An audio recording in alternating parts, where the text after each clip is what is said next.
आजमगढ़ महोत्सव 2025 का मंडला आयुक्त डीआईजी डीएम ने किया भव्य शुभारंभ। आजमगढ़ जिले में 24 से लेकर 28 दिसंबर 2025 तक की राजकीय पॉलिटेक्निक आजमगढ़ में आयोजित हो रहा है। आजमगढ़ महोत्सव 2025 का आज मंडला आयुक्त विवेक, पुलिस अपर महानिर्देशक सुनील कुमार सिंह एवं जिलाधिकारी रविंद्र कुमार द्वारा दीप प्रज्वलित कर शुभारंभ किया गया। आजमगढ़ महोत्सव 2025 के शुभारंभ के अवसर पर मंडला आयुक्त ने कहा कि आजमगढ़ महोत्सव एक महोत्सव नहीं है बल्कि लोगों को जोड़ने का एक माध्यम है।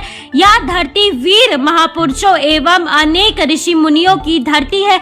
उन्होंने कहा कि आजमगढ़ संघर्ष और सृजनशीलता की भूमि है। यहाँ की मिट्टी में मेहनत की खुशबू और लोक गीतों में जीवन की सच्चाई है। उन्होंने कहा है कि इस कार्यक्रम का लक्ष्य केवल मनोरंजन नहीं है बल्कि लोक कला, सांस्कृतिक और परंपराओं को जीवित रखना है। जिलाधिकारी ने कहा कि मनोरंजन के साथ साथ लोगों को सरकारी योजनाओं की जानकारी के लिए विभिन्न विभागों की तरफ से स्टॉल लगाए गए हैं। वहां जाकर उनके बारे में जानकारी लें एवं उनका लाभ उठाएं।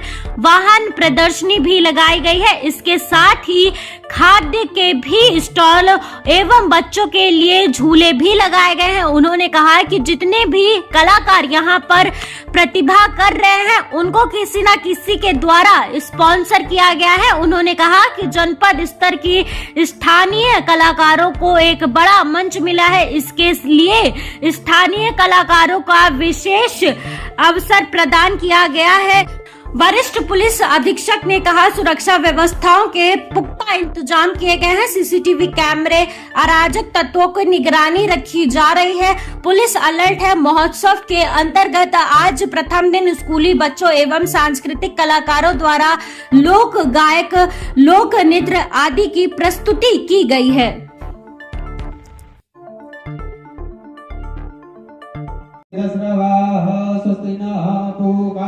विश्ववेदाः स्वस्ति नस्तार्क्ष्यो अरिष्टनेमिः स्वस्ति नो बृहस्पतिर्दधातु बृहदस्वामरुतः पुष्णिमातरः शिवं जावानो विदधे कुजगमयः अग्निजिह्वामनवः सूर जो है एक निश्चित रूप में किया जा रहा है। क्या कहें? देखिए, आजमगढ़ की पुरानी सभ्यता संस्कृति काफ़ी रिच रही है।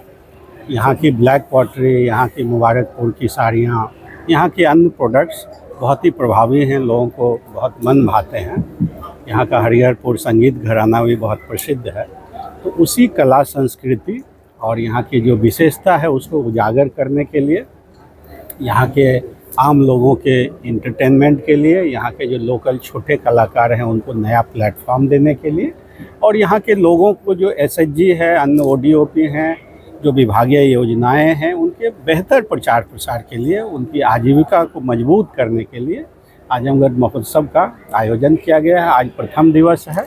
5 दिन का महोत्सव है। दिन भर में ये कार्यक्रम और शाम में सांस्कृतिक संध्या है जिसमें एक से एक अच्छे कलाकार परफॉर्म कर रहे हैं। तो मेरा जनपद के लोगों और आसपास के जनपद के लोगों से भी अपील है कि यहाँ आएँ, यहाँ के जो अन्य स्टॉल्स हैं उनका भी आनंद लें और सामने सांस्कृतिक महोत्सव का हो गया। सर, क्या कहना? यह महोत्सव 5 दिनों तक चलेगा और इस महोत्सव का उद्देश्य अपनी विकास की जो यात्रा है, जो प्रगति का पथ है, उसको परंपरा से जोड़ना है।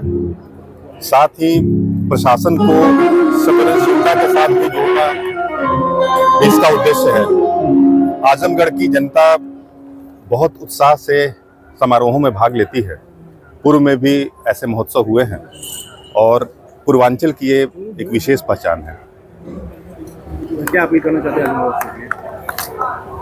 आजमगढ़ की मिट्टी प्रतिभा की धनी है। यह वीरों और तपस्वियों की भूमि है। मेरा पूरे जनपद वासियों से अनुरोध है कि वो अपनी प्रतिभा को पहचानें और विकास के पथ पे निरंतर अग्रसर रहें, लेकिन साथ ही परंपरा को भी कभी न भूलें। कहाँ से कलाकार आ रहे हैं? 5 दिनों में अलग अलग क्षेत्र के कलाकार आएंगे। जैसे कवि सम्मेलन है, फिर भोजपुरी गीतों का भी आयोजन है और आज गजल संध्या है। धन्यवाद। ये लगा दी सर। सर आजमगढ़ में इतने बड़े महोत्सव का आयोजन हो रहा है, आप कैसे हैंडल कर रहे हैं इसे? पंचदिवसीय जो आजमगढ़ महोत्सव है इसको अच्छे तरीके से, शानदार तरीके से और साथ ही सेफ और सिक्योर तरीके से संपन्न कराने के लिए पर्याप्त पुलिस बंदोबस्त यहाँ पे किए गए हैं।